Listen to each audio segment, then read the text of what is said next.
Baby Rosie is enjoying a joyful conversation with her mum. It all starts with some mutual gazing. Are you having a picture? Mum stays quiet and watches Rosie carefully, giving her lots of time. Rosie begins to coo and smile at her mum, and they take turns talking and smiling. No way. Mum slows her voice down and gently exaggerates the pitch and tone to engage Rosie. Hey.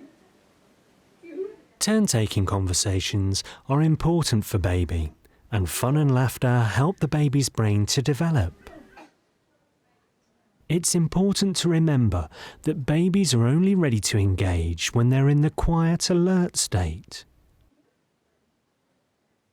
Interaction can be very intense for a baby, and they may need to look away for a moment. Right. Here, Mum waits while Sophia takes a break, giving her time to look again when she is ready to pick up the conversation. Really?